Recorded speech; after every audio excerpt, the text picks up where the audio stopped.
en la historia del pueblo de Dios, e incluso me atrevería a decir de la historia universal, fue aquel momento por el que pasó el pueblo de Israel después de salir de la esclavitud. ¡Qué sentimiento de entusiasmo, de gratitud, de piedad se apoderó del pueblo de Dios! Librado ya del yugo de sus opresores, testigo de la catástrofe de Faraón en el Mar Rojo, ebrio de libertad, de gozo, de esperanza, el pueblo emprendió el viaje hacia la tierra prometida, entonando unánimemente las palabras de ese cántico admirable que vosotros que entendéis de música y que sabéis tanto de música, yo os animo que un día lo plasméis. Éxodo 15. El cántico de liberación de María. ¡Qué canto más maravilloso! A ver si un día lo podéis plasmar y me hacéis ese regalo. Porque es un canto maravilloso. El pueblo cantó ese cántico de libertad, de gozo, finalmente se marchaba. No lo vamos a leer. Pero yo os animo que en vuestras casas leáis ese canto. Éxodo 15. Pero mis queridos hermanos, como sucede en la vida muchas veces, ese entusiasmo fue de corta duración y no transcurrió mucho tiempo para que todo cambiara de aspecto. El agua faltó y empezaron a murmurar. La comida maravillosa que Dios les enviaba cada día pronto les pareció insípida. La marcha a través de una región árida y seca les pareció insoportable. Se desanimaron cuando escucharon el informe de los espías al relatar las dificultades que tendrían que superar. Se quejaron continuamente de los enemigos que los importunaban,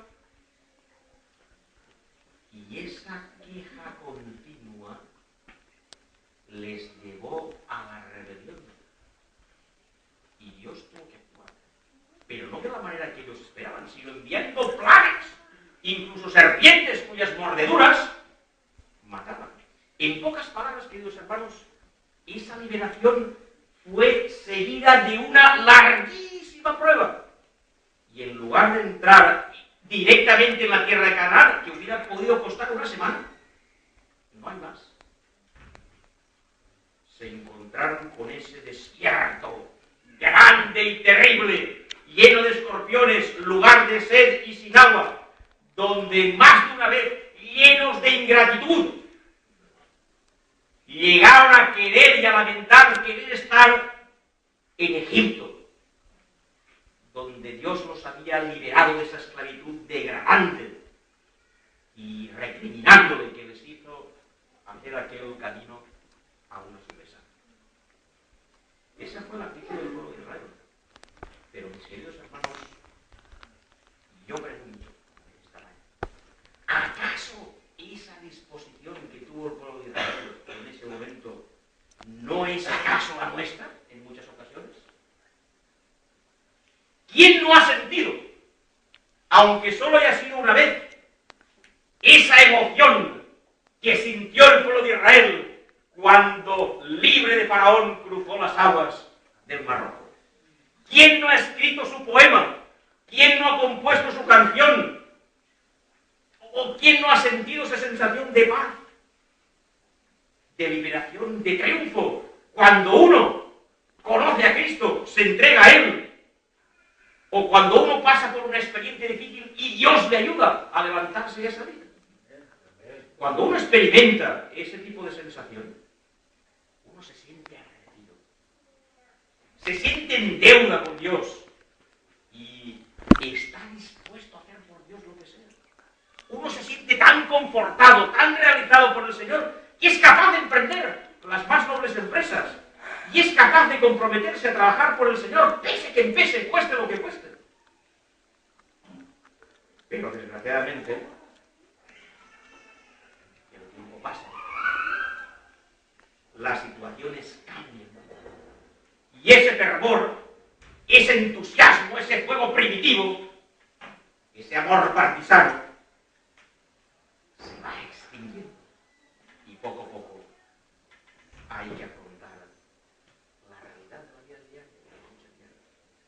Yo esta situación la compararía a un día que nos levantamos por la mañana, un día de sol radiante, donde todo es bonito, todo invita al deleite, pero poco a poco van apareciendo nubes, en un principio pequeñas, después cada vez más grandes, grises, plomitas, el cielo se va cubriendo y esa gana, esa emoción que tenemos va desapareciendo y nos contagiamos un poco del tiempo y nos volvemos tristes. Después de una conversión importante, después de una experiencia espiritual fuerte que hemos tenido, a veces pasa eso. Son esas pequeñas obligaciones de cada día, son esos pequeños roces que tenemos en la familia o con compañeros de trabajo. Es esa necesidad que tenemos cada día de luchar por nuestros objetivos, esas enfermedades que a veces castigan nuestros cuerpos, golpes que recibimos, tentaciones que se nos presentan y que tenemos que rechazar. Todo eso hace que ese entusiasmo primitivo a veces desaparezca. Y uno desciende, ¿verdad?, con esa expresión que decimos de estar entre las nubes, a la dura realidad de la vida. Y la vida, a veces, para algunos, por no decir para todos, la vida es dura, muy dura. Para los que durante meses buscan trabajo y no lo encuentran. Para los que luchan contra terribles enfermedades. Para aquellos que viven en la más absoluta indigencia. Para aquellos que tienen familiares adictos a las drogas y al alcohol. Para aquellos cuyas vidas han sido dolorosamente quebrantadas por la muerte de seres queridos. Para aquellos que realizan sus tareas en medio de la más absoluta indiferencia e incomprensión. Y podría haber la lista muy larga, muy larga. Pero no vale la pena.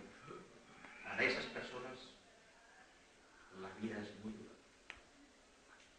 Y a veces se convierte en eso que llamamos un valle de lágrimas. En el fondo, mis queridos hermanos, todos pasamos por ese desierto. Todos. Hablemos con franqueza. No hemos actuado muchas veces como actuó el pueblo de Israel. A veces no nos hemos quejado a Dios interiormente y nos hemos preguntado, ¿y esto por qué, Señor? ¿Por qué? ¿Y por qué me pasa?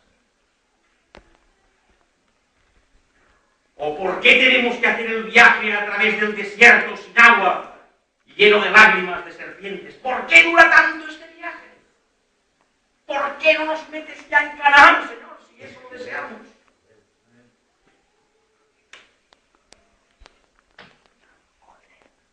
Hermanos y hermanas, cuando perdemos de vista la Canaán celestial y nos centramos únicamente en el presente, esto hace que a veces nos veamos embargados por los mismos sentimientos que llevaban a Israel a acordarse de Dios. Y decir, pero ¿por qué no paso para este paso para el Señor? O por lo menos hacía lo que quería.